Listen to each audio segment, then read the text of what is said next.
los antecedentes patológicos, no patológicos, un poco de signos y síntomas, ¿ya? Que van a ver y van a reforzar a lo largo del rostro. Importante saber un poco de los signos de cuadros en relación a la topografía abdominal. Sabemos que en el abdomen tenemos 9 cuadrantes, ¿no? Existen 2 líneas verticales que nacen de la parte media de la clavícula, bajan por la región de las mamilas hasta la parte inferior del abdomen. Ahí tendríamos 3 cuadrantes, ¿no? Verticales. Necesitaríamos 2 líneas más que nos ayuden a dividir el abdomen en 9 cuadrantes. ¿Cuáles son estos? Una superior, horizontal, que va a pasar a lo largo de nuestro reborde costal, y una inferior que va a unir las espinas ilíacas anteriores superiores, ¿no? Por lo tanto, tenemos ahí 9 cuadrantes. ¿Cuál es el objetivo de repasar esto? Con la gráfica nos podemos dar una idea de qué órganos están debajo de cada cuadrante y nos van a orientar a una patología específica de acuerdo a lo que venga el paciente a referirnos, ¿no? El dolor, que es lo más principal. Por lo tanto, tenemos en esta gráfica la idea más o menos de qué patologías podemos encontrar en cada cuadrante. Un clásico ejemplo, la apendicitis, por ejemplo, ¿no? En la fosa ilíaca derecha. En el hipocondrio derecho, por ejemplo, las colecistitis. En flancos nos podemos referir a infecciones urinarias, por ejemplo, ¿no? O a hernias lumbares, como también a hernias umbilicales, ¿no? A nivel del hipogastrio, ¿no? Entonces, los cuadrantes nos sirven para tener una referencia de qué patología más o menos está cursando este paciente. En cuanto a la anamnesis, en el estudio más que todo o la semiología del aparato o de las patologías abdominales, el 80% nos va a servir ya para dar el diagnóstico, más que nuestro examen físico, ¿listo? Por lo tanto, la anamnesis va a ser más útil, ¿no? Con nuestros datos que vamos a obtener, con los datos de la historia de la enfermedad del paciente, en qué momento se ha presentado la sintomatología y demás, ¿listo? Y el otro 20% va a ser nuestro examen físico. Nuestro examen físico y vamos a complementar con los exámenes de laboratorio. ¿Listo? Por lo tanto, una buena anamnesis nos va a orientar en gran parte al diagnóstico al que nosotros vamos a llegar. ¿Cuáles son las causas más frecuentes por las que vienen nuestros pacientes cuando tenemos una patología abdominal? ¿No? ¿Qué signos o qué síntomas les promueve para venir a nuestra consulta o a emergencias? ¿No? Que generalmente vienen más a emergencias. Lo más frecuente es que se van a quejar de dolor, ¿ya? De trastornos en la evacuación, ya sean diarreas o estreñimientos, y hemorragias digestivas, ya sean altas o bajas, es lo más común, ¿ya? Y no nos debemos de olvidar que a esa sintomatología que el paciente nos va a referir, nosotros tenemos que preguntar si están relacionados o no con la comida, que generalmente van a estar, ¿listo? En cuanto a los antecedentes personales, si bien sabemos que existen patologías propias de ciertas edades, no debemos de excluir que, por ejemplo, en niños y adolescentes, que es la apendicitis lo más común, pero que un adulto de 50 años puede tener, ¿no ve?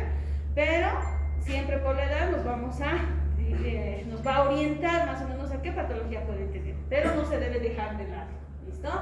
Ya en los adultos jóvenes, en adultos 25 años, 30 años, que ya tienen una edad productiva, de acuerdo al trabajo nos van a empezar a presentar gastritis, úlceras, por el estrés al cual están siendo sometidos, por la alimentación que van a tener, que no es obviamente a veces la más aconsejable comer de la calle, ¿no? Siempre es mucho mejor la alimentación preparada en casa. En los adultos ya entre los 40 y 50 años, las colecistopatías, lo más común, ¿listo? Por la dieta que han llevado cuando eran jóvenes, la dieta que tienen en ese momento, pueden haber antecedentes familiares también, y de los 60 años ya adultos mayores para adelante, los tumores, ¿no? El tipo de cáncer, ¿no? Los más comunes, el más común es el cáncer gástrico, por ejemplo, o el cáncer duodenal. La raza también está en relación a qué patología más común podemos encontrar. Por ejemplo, acá en el valle, en Bolivia, podemos encontrar mucho lo que es el dolicomegacolon chagásico, ¿verdad?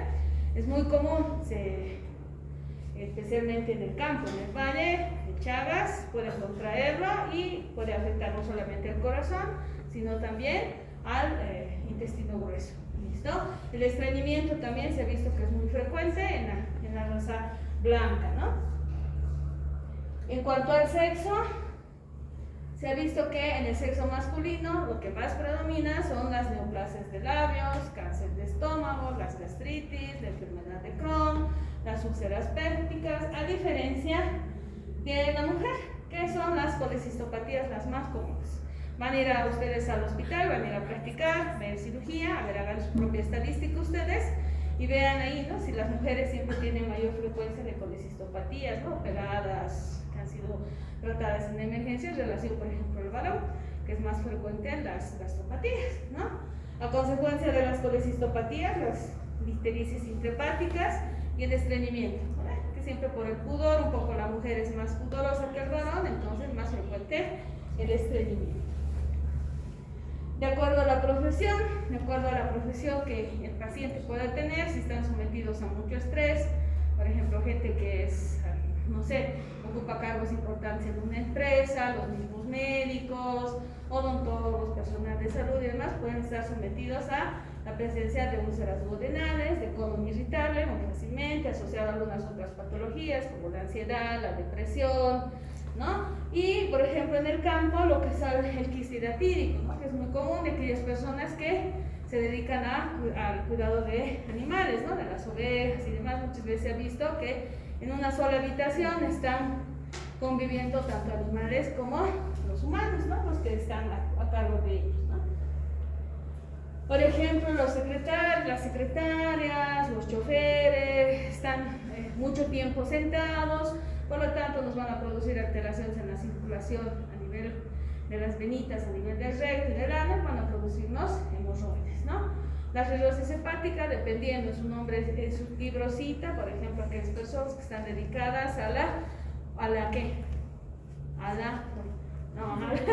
trabajo de la fábrica de vinos, ¿no? Eso es lo que nombra en su libro, ¿no?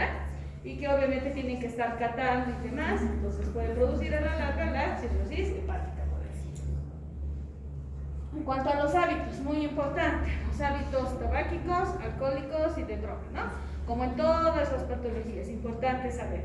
Y de acuerdo a esto, nosotros vamos a poder definir una cirrosis, por ejemplo, ¿no? Una hepatitis, ¿no? Una gastritis, una úlcera péptica, una gastropatía, ¿no? A la larga puede ser un cáncer, dependiendo, ¿no? Y es muy importante saber que la cantidad, la frecuencia y la regularidad. No es lo mismo una persona que consume, que es invitada a una fiesta y va en el transcurso del año 3 veces a un acontecimiento social, que se ha servido, ¿no? Bebidas alcohólicas, ha comido alimentos ricos en grasa, a aquella persona que lo hace todos los viernes, ¿verdad? Entonces, por eso es importante saber la cantidad, la frecuencia y la regularidad, ¿no? No es lo mismo que en ese acontecimiento social se haya servido una caja de cerveza, por ejemplo, o que se haya servido solamente un vaso, ¿no? Entonces, eso nos está orientando a un diagnóstico. Por eso es importante saber esos datos. En cuanto a los hábitos, igual, clases de alimentos que consumen las personas. Hay muchas personas que pueden ser obesas, pero que su alimentación es más sana. Pues no todo obeso tiene una mala alimentación, puede ser que esa persona sea hipotiroidea y por eso es que esté obesa, que esté gruesa, que sea gordita, ¿no? Y su alimentación sea más sana. La tiroides es la que le está produciendo que sea gordita. No por eso vamos a decir que su alimentación es mala. Pero obviamente sí en otros, la alimentación es importante, saber qué tipo de alimentos consumen. Generalmente estamos acostumbrados a consumir más alimentos a base de carbohidratos, ¿no? Más papa, más arroz, más pan, más fideo, más chuño, más opio, ¿no? Entonces es importante saber eso. ¿Por qué? Porque obviamente esa persona que come más carbohidratos, toma más café, más gaseosa, va a tener mayor tendencia a hacer una gastritis, una úlcera péptica, una enfermedad del reflujo gastroesofágico, ¿no? Una esofagitis, dependiendo la clase de alimentos que consume y la cantidad. Sabemos que aquí en Bolivia estamos muy acostumbrados a que las personas acuden a un acontecimiento social, consumen bastantes bebidas alcohólicas y al día siguiente están consumiendo bastante comida copiosa, ¿no? Se sirve con fricasé, se sirve chicharrón y demás, y luego a la larga van a presentar su pancreatitis, por ejemplo, ¿no? Que es común y lo van a ver cuando suelten en cirugía. Entonces, por lo tanto, los hábitos son muy importantes saber, ¿no? Generalmente un plato de comida debe de tener tanto carbohidratos, verduras y proteínas, ¿no? Carbohidratos cuarta parte del plato, las verduras y los vegetales tendrían que ser la mitad de ese plato, y la otra cuarta parte la proteína, ¿no? Que generalmente un trozo de carne, por ejemplo, debería ser el tamaño de nuestra palma de la mano. ¿Listo? Y nunca mezclar carbohidratos, papa con arroz, dependiendo qué es lo que se quiere. Si yo soy deportista o una persona que quiere ganar peso, sí le puedo dar la mezcla, ¿no? De papa con fideo, chuño con arroz y demás. Pero si es una persona ya obesa, jamás le tendré que orientar de que en esa porción de carbohidratos mezcle dos carbohidratos. O es solamente papa, o es solamente fideo, o es solamente chuño, o es solamente hojas. ¿Listo? Pues por lo tanto ahí tenemos la ayuda de nuestros nutricionistas. Y nosotros como médicos podemos dar a grandes rasgos las recomendaciones, el nutricionista nos ayudará en cuanto ya a una dieta, ¿no? También es importante saber los hábitos medicamentosos. Los adultos mayores son polimedicados, por lo tanto tienen tendencia a hacer gastritis medicamentosa. Entonces es importante saber, un adulto mayor tiene hipertensión arterial, tiene diabetes, tiene artrosis, aquí en el dato mucha poliglobulia o eritrocitosis, tiene problemas de hipertensión arterial, o sea, tiene varias patologías, ¿no? Hipotiroidismo, por ejemplo. Entonces a lo largo de su vida ha ido consumiendo varios medicamentos, ¿sí? Que nos van a dar origen a gastritis medicamentosa. Dentro de los antecedentes patológicos, importante saber, es increíble, pero hasta la fecha todavía hay gente que presenta tuberculosis. Sabemos que dentro de, ni bien nacemos, es la primera vacuna que vamos a recibir, pero hay todavía gente que no hace vacunar a sus niños. Por lo tanto, a la larga pueden presentar tuberculosis pulmonar. Y ustedes saben que por vía hematógena la bacteria puede diseminarse a otros órganos, ¿no? Entonces nos puede producir una tuberculosis intestinal. Es importante saber.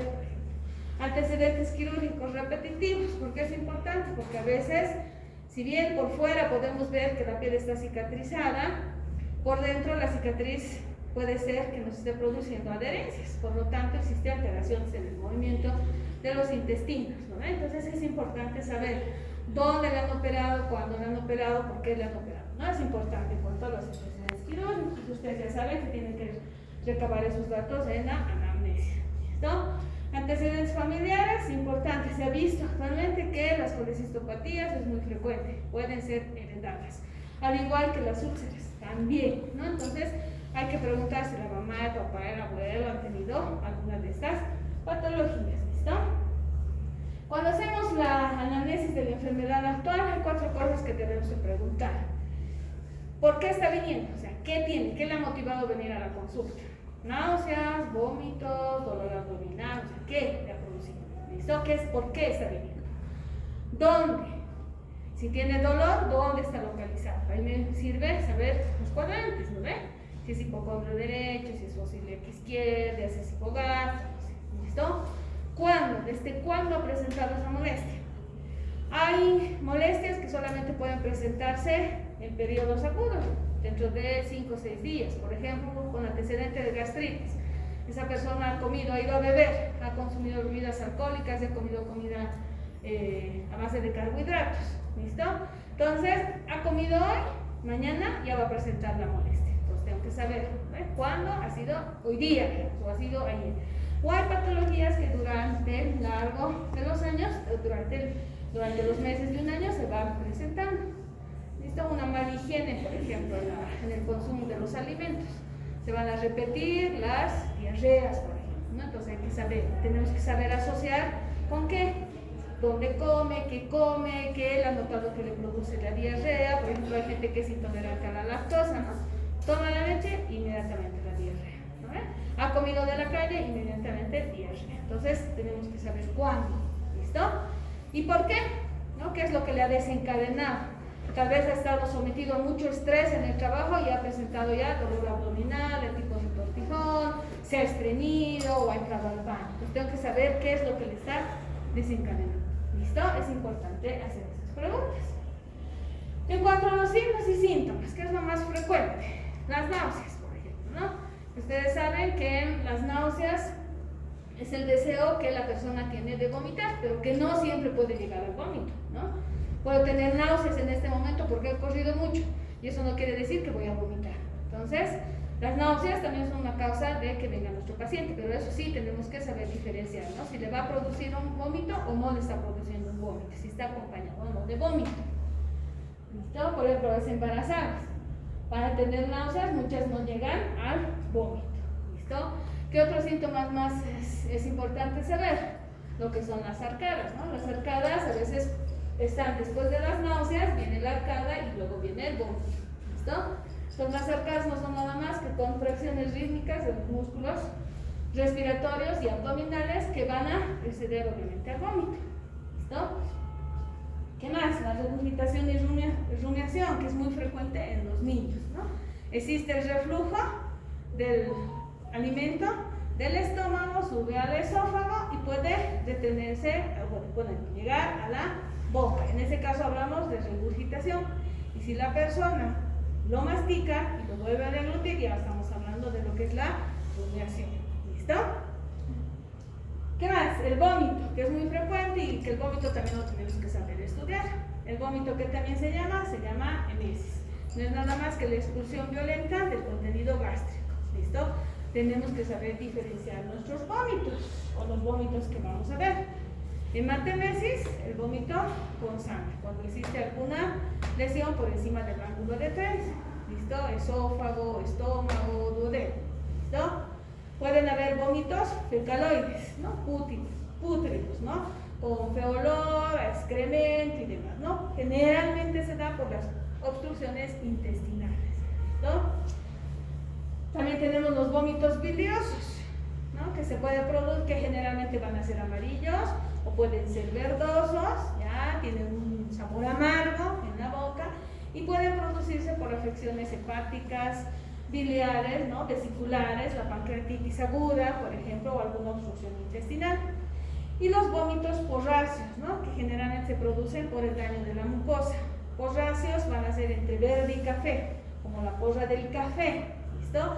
Y generalmente se produce porque existen lesiones a nivel del estómago, del duodeno, del intestino delgado y de la bilis, ¿no? O sea, es un conjunto de esas mucosidades de sus órganos. ¿Listo? ¿En qué patologías podemos encontrar? En la peritonitis aguda, obstrucciones intestinales altas, pueden haber en parasitosis, ¿listo? O besoales, ¿no? Cuando la persona come algunos objetos, ¿no? Que no debería de hacerlo, ¿no? El mascarse el cabello, el comer o el chupar, se llama masticar por ejemplo, los lápices. Hay algunos niños que les sucede eso, ¿no? Por los nervios y demás. Ahora, tenemos que investigar el tiempo en el que se va a presentar el vómito. Por ejemplo, vómitos matutinos en intoxicaciones alimenticias, ¿no? He comido en la noche, no ha habido una buena digestión, durante la noche no se ha digerido ese alimento y en la mañana muchas veces algunos vomitan, ¿no? Por la falta de digestión. En los matutinos también las embarazadas, ¿no? A veces sin causa alguna se levanta la embarazada y vomita, por ejemplo. Ahora, en las gastroparesias generalmente se van a producir estos, van a ser posterior al consumo de los alimentos. Al mediodía ustedes almuerzan y el vómito se puede presentar a las 6 de la tarde, por ejemplo, por una mala adecuación, una mala digestión que ha tenido el paciente. ¿Listo? Entonces también es importante saber cuándo ha vomitado, en qué tiempo. ¿Listo? Todo esto nos va a ayudar a llegar a nuestro diagnóstico. Ahora, los vómitos pueden estar asociados a pérdida de peso, por ejemplo, en aquellos pacientes que ya están presentando algún cáncer, por ejemplo. Puede estar asociado a dolor, puede estar asociado a patologías como problemas del equilibrio, ya sea del oído, por ejemplo, una mala circulación sanguínea. No siempre el vómito nos va a llevar a una patología abdominal, puede estar también asociada a otro tipo de patologías. ¿Listo? Puede estar asociado a colecistitis, a intoxicaciones alimentarias, a meningitis, con las embarazadas, a la hipermesis gravídica, la enfermedad de Meniere, donde sí alteración en el equilibrio más frecuente en las mujeres. Entonces, ¿qué nos interesa saber o qué debemos de describir cuando estamos analizando las náuseas y los vómitos? Primero, determinar el tiempo, su duración, ¿no? ¿Cuánto tiempo ha durado? Si ha durado durante todo el día, cuántas veces, la frecuencia, debemos de saber qué tan grave es, cuál es el contenido del vómito, si ha tenido alimentos o medicamentos, si está en relación a lo que yo he comido, al consumo de algún medicamento, la cantidad y la calidad del vómito. Es por eso saber, ¿no?, qué tipo de vómito será, si será bilioso, porráceo, ¿no? Determinar qué síntomas están relacionados. Por ahí un dolor de tipo retortijón en el abdomen y posterior a eso ha vomitado, entonces tengo que saber qué otros síntomas o signos están relacionados y qué es lo que también ha modificado, ¿no? A veces se le calma tomando un antiespasmódico o no se le ha calmado con el antiespasmódico, más bien ha habido más náuseas y vómitos. Entonces tenemos que relacionar. Cuando hablamos también, igual que en cualquier otra patología, el dolor es importante, ¿no?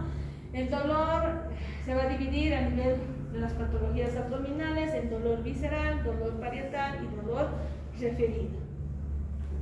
Cuando hablamos del dolor visceral, generalmente se va a presentar en los órganos huecos, ¿no?, en aquellos que van a poderse contraer. ¿Listo? No está bien localizado, muchas veces no podemos localizar muy bien el abdomen. Puede ser persistente, puede variar en intensidad, puede tener al inicio un dolor EVA tipo 5, luego aumentar un dolor tipo 8, puede ser urente, puede ser de tipo cólico. Como es una víscera hueca, entonces se contrae y se relaja, se contrae y se relaja, ¿no? Y puede presentarse solamente cuando nosotros palpamos y puede estar asociado a otro tipo de síntomas, ¿no? La sudoración, la palidez, la náusea, los vómitos y demás. Un ejemplo de esto, una víscera hueca, es la vesícula biliar, ¿no?, y los conductos. Entonces, un ejemplo, la colecistitis. El dolor visceral, el dolor somático, generalmente es por inflamación del peritoneo parietal. Es un dolor constante, ¿ya? Va a ser muy intenso, va a estar bien localizado, se va a exacerbar con la tos, con la respiración y los movimientos abdominales, los movimientos respiratorios, y puede ser estimulado por alguna alteración química o alguna alteración inflamatoria. El ejemplo más clásico de este tipo de dolor somático va a ser el de la apendicitis. Y el dolor referido, que se va a localizar en un lugar que va a ser distante al que está produciéndole el dolor, ¿no? Sabemos que por los dermatomas, la inervación nerviosa, puede el dolor referirse, ¿no? En este ejemplo, por ejemplo, es el de una pleuritis, una alteración a la pleura, pero que el dolor se está refiriendo a nivel abdominal, y eso es por la inervación. En cuanto a la descripción del dolor, al paciente le tenemos que tratar de que no, bueno, el paciente tenemos que escuchar a nuestro paciente y escucharle que nos diga cómo le duele, ¿no?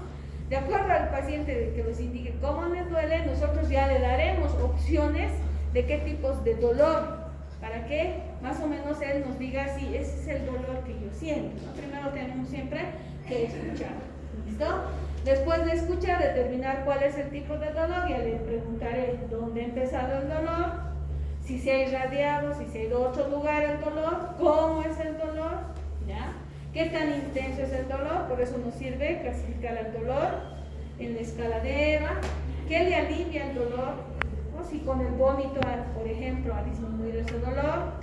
Si el eliminar gases le ha ayudado a disminuir el dolor a nivel abdominal, entonces tengo que saber o qué le está empeorando. ¿Listo? También es importante describir, ¿ya? Desde cuándo tiene el dolor, si es continuo, es decir, si todo el momento está, desde que ha aparecido hasta el momento que va a su consulta, está con dolor, o ha desaparecido o ha vuelto a aparecer, ¿no? Si ha estado asociado con náuseas, vómitos, diarrea, estreñimiento, si ha habido distensión abdominal. Y es muy importante preguntar si es el caso de la mujer cuando ha sido su última menstruación, ¿no? Porque puede ser que estemos hablando, por ejemplo, de un dolor en fosa ilíaca derecha, por ahí un embarazo ectópico, un mioma, entonces tenemos que preguntar. Y también es importante saber si está o no está embarazada. Algunos tipos de dolor de tipo agudo. Puede ser de origen intraperitoneal.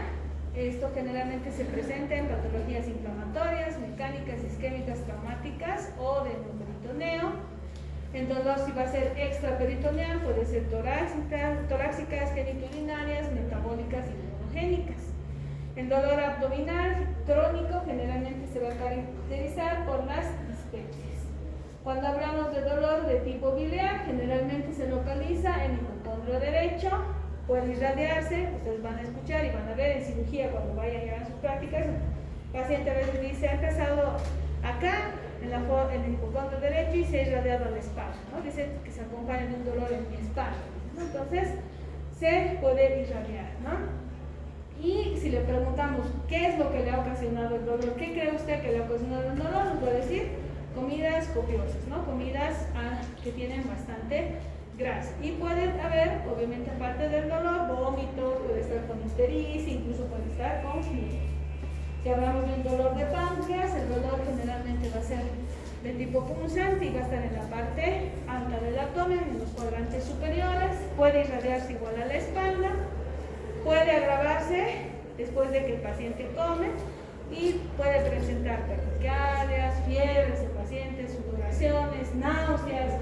Si nosotros tocamos la parte del abdomen va a estar intocable, va a estar hipersensible esa parte, ¿no? La zona superior, ¿no? Algunos tipos de dolor en algunas enfermedades abdominales. Por ejemplo, dolor retroesternal, detrás de nuestro esternón, el órgano afectado, el esófago. ¿Cuál puede ser la causa? La esofagitis, ¿no? Si hablamos de dolor periumbilical, alrededor del ombligo, ¿qué órgano va a estar afectado? El intestino delgado. ¿Cuál puede ser la causa? Una obstrucción intestinal. ¿Listo? ¿Ya? Estas diapositivas las voy a compartir, ya lo tienen mis compañeros, entonces a los que han venido les paso las diapositivas, ¿ya? Ahora, ¿qué maniobras algunas veces nos van a servir para que ese dolor disminuya? Por ejemplo, si tenemos una distensión abdominal, ¿no? El abdomen está distendido, ¿cuál puede ser el órgano afectado? El estómago. ¿Y qué es lo que le va a aliviar? La eliminación de gases, por ejemplo, los eructos, ¿no? Que es muy común en la gente que tiene gastritis o las úlceras, ¿no? Que es muy común. En una obstrucción del pílori, por ejemplo, ¿qué órgano puede estar dañado? El estómago o el duodeno. ¿Qué le va a aliviar ese dolor que está produciendo la obstrucción? La presencia de los vómitos. Por ejemplo, alteración en el peritoneo, me va a producir una peritonitis, una apendicitis no tratada, una colecistitis que se ha complicado, una peritonitis.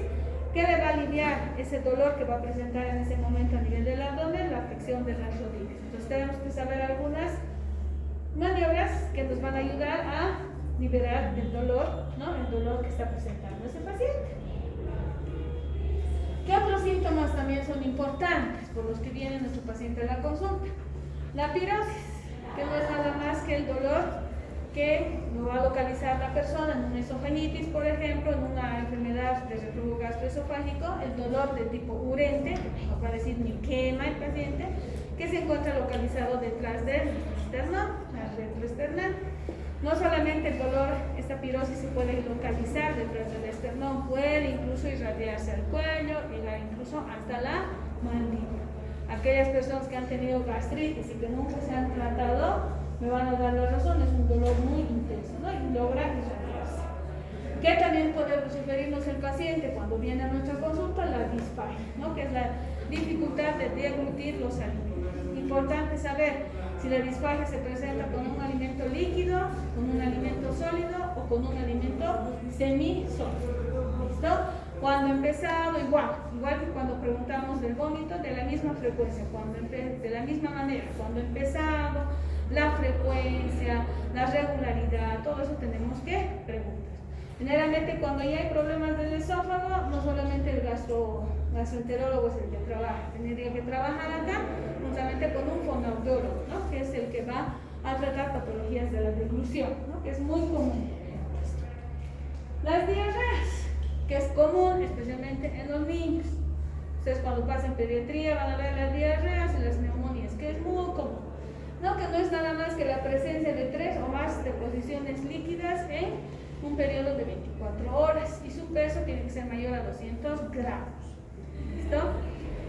Por lo tanto, no es lo mismo que una persona se haya levantado, no sé, haya comido o haya sido intolerante a la lactosa, ha tomado leche en la noche y en la mañana se levanta, haga una deposición líquida.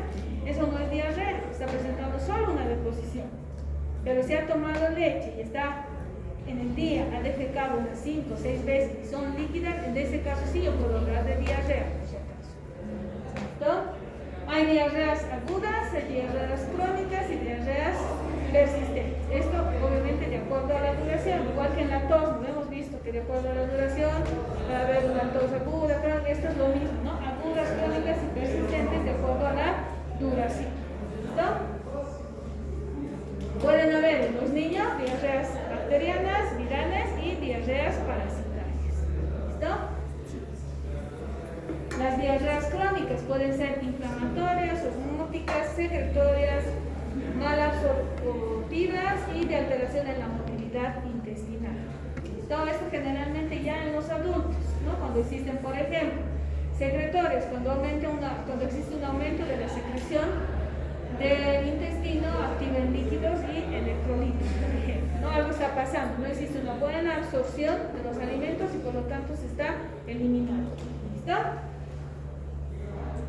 ¿Qué tenemos que valorar? Si existe o no otros síntomas, determinar cuánto tiempo ha estado, si no tiene o si tiene signos o no de deshidratación, qué signos acompañan, qué factores desencadenan. ¿Listo? Ustedes ya saben evaluar, en el primer bloque se ha visto cómo se evalúa la deshidratación, ¿no? Entonces, pliegue del codo, el signo del pliegue, les va a servir. ¿Listo? El extremo de la diarrea tenemos a la constipación, que también se llama estreñimiento, ¿no? Que se define como la impresión subjetiva del paciente de tener alteraciones en la función intestinal al intentar evacuar el intestino. Puede ser un síntoma como puede ser una enfermedad. ¿Listo? También ahí tenemos que averiguar la frecuencia. No es lo mismo, todos no tenemos el mismo hábito higiénico. Una persona puede entrar al baño a defecar cada día por medio, y ese es su hábito, no por eso yo le considero estreñido. Otra persona puede ser que todos los días entre al baño, ¿no? Ese es su hábito para defecar, no es su hábito higiénico. Otra persona puede ser que en el día defeque 2 veces, ¿no? Entonces eso es su hábito, no quiere decir que tenga diarrea. ¿Listo? A esto también tenemos que ver la consistencia, al igual que con la diarrea tenemos que ver la consistencia de las heces fecales. ¿Listo? Si es un paciente que entra todos los días al baño a defecar, ese es su hábito higiénico, y resulta que está sometido a estrés o le han diagnosticado hipotiroidismo y empieza a tener defecaciones, no sé, cada 3 días, ¿ya? En ese caso sí puedo hablar de estreñimiento, porque ese no es su hábito higiénico. Entonces puede ser que la medicación que está tomando para el hipotiroidismo le esté afectando, puede ser que no se esté hidratando muy bien, puede ser que esté sometido a mucho estrés, no sé, hay varios factores. Entonces tenemos que averiguar. ¿Listo? Entonces en ese caso sí hablaríamos de estreñimiento. Ahora existen los criterios de Roma que nos van a orientar para ver si ese paciente o no está estreñido. ¿Listo? Por ejemplo, evacuaciones esforzadas o dificultosas en menos del 25% de sus defecaciones. Ya me está alarmando de que existe, puede que ese paciente esté cursando con un estreñimiento. ¿Listo? Sensación de bloqueo o obstrucción o bloqueo anorrectal en al menos las defecaciones que está presentando, con mucha dificultad para defecar ese paciente, ¿no? Entonces ya me puede estar orientando a que esté cursando ese paciente con un estreñimiento, ¿no? Tenga que hacerse maniobras manuales, como se ve ahí en el gráfico, ¿no? Que tenga que hacerse algún masaje a nivel del codo para poder evacuar. ¿Listo? Incluso el inodoro no debería ser así, ¿no? Como está aquí en el gráfico, debería ser de menor tamaño, ¿no? Para lo que facilitaría para la defecación es que nosotros tengamos un poco más de flexión, ¿no? de nuestras caderas. ¿Listo? ¿Ya? Importante, si ustedes van a su médico general, muchos médicos generales, ahí tienen su escalita de heces de Bristol, ¿no? Para saber al paciente, esto nos sirve para orientarle al paciente, ¿no? ¿Cómo está haciendo caquita? ¿Cuál es su defecación? ¿Está haciendo así o de esta forma? ¿No? Entonces, para poder incluso ayudar en qué tratamiento yo le voy a poder dar, ¿no? Si está estreñido, si está normal, incluso explicarle al paciente si es normal, la forma de las heces, por eso es importante saber, ¿no? La consistencia de las heces. ¿Listo? Parece gracioso, hasta incluso un poco melindroso, pero eso sí nos sirve, ¿no? Es importante. Como les digo, hay algunos médicos que esa su escalita la tienen ahí porque nadie sabe de memoria, ¿no? Pero por lo menos ahí nos orienta, ¿no? Entonces, igual la constipación o estreñimiento puede ser de tipo aguda, de tipo crónica. La de tipo crónica puede ser funcional o primaria o secundaria o extracolónica, ¿no?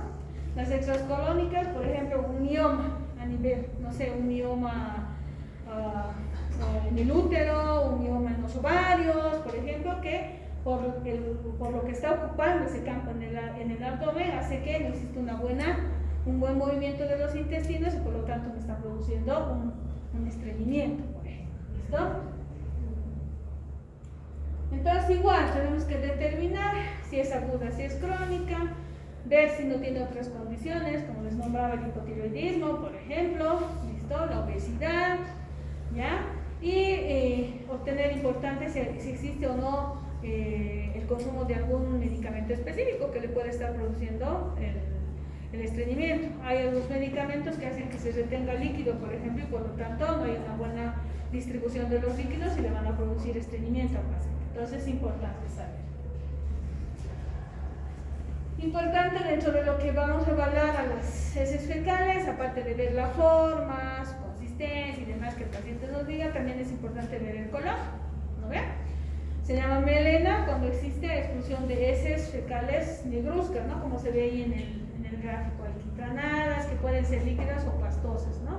Sin forma o no, y generalmente van a ser por lo menos 60 ml y nos va a orientar generalmente a hemorragias digestivas altas. La sangre ya está digerida, por eso es que tiene ese color negruzco, ¿no? Está oscuro. Diferente a una hemorragia digestiva baja, ¿no? Donde existe un hemorroides, por ejemplo, una fístula. La sangre, como ya está abajo, ¿no? La parte final de nuestro tubo digestivo, entonces va a ser más roja, ¿no? Va a ser rutilante, ¿listo? Esta ya está digerida, por eso tiene ese color. Entonces, algunos conceptos: melena, heces fecales con sangre de color negruzca de la vía digestiva alta. Enterorragia, lo que les decía, sangre de color rojo vivo, abundante, generalmente es del recto.